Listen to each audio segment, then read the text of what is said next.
Hey folks, Willow Scholar here. Um, so tomorrow I have to go and put down my cat that I've had since he was a little baby. 19 years with him, holding him, cuddling with him yelling at me, waking me up every morning. It's how we're doing it that I hate. I really was hoping that he would die at home beside me. I would rather him die on his own, just in his own way, rather than me having to take him in and have a vet give him a shot and him slowly die that way. I would go visit my mom to take a look at the kittens that she had. And there was one in particular that took after his mom. White, he had a little gray fluff on his forehead. And he had 6 toes on his front paws and even more toes on his back paws. My mom would call him the mitt cats, but later on found out that he was a Hemingway. Not quite sure if there was any relation to the Hemingway cats in Florida, but I doubt it. But anyway, that's just what they named him. So I called him Simba, and he had a sister named Nella. So anyway, he would crawl up to me, fall asleep in my arms. Kept telling my mom, no, no, you're not getting rid of him because he's mine. He chose me. So 4 years later, I was finally able to take him home. Um, he lived in my parents' basement for a while, and I tried paying for his food. He this silly thing was, and this is why it's important to get your cat spayed and neutered.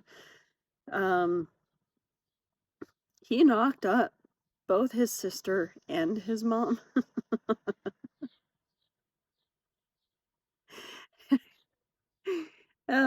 So yeah.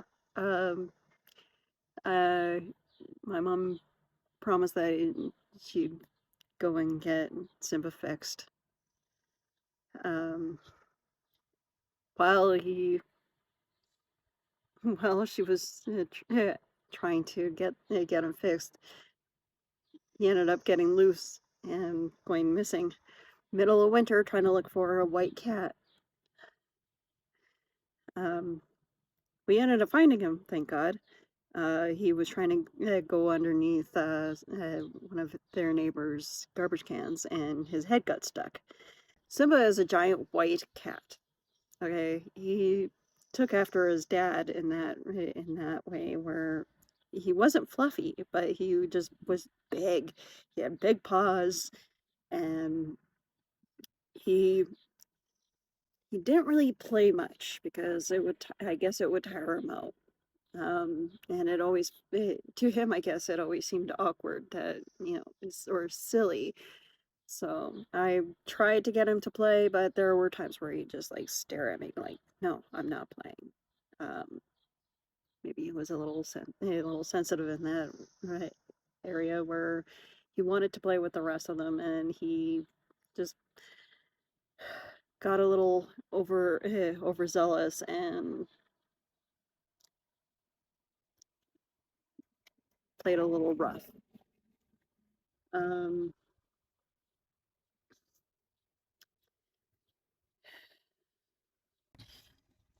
even though he had a big head and like he was a pretty meaty guy, um, he still had this like creepy face to him in low light.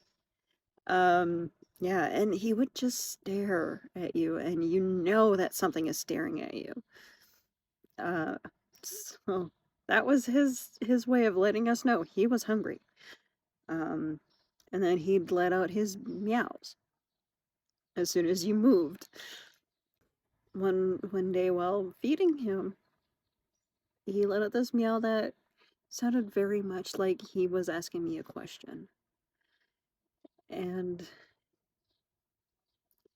there were a few other meows where it sounded like he said mom, and just little things like that where some of his meows were so very cute and some of them are very annoying.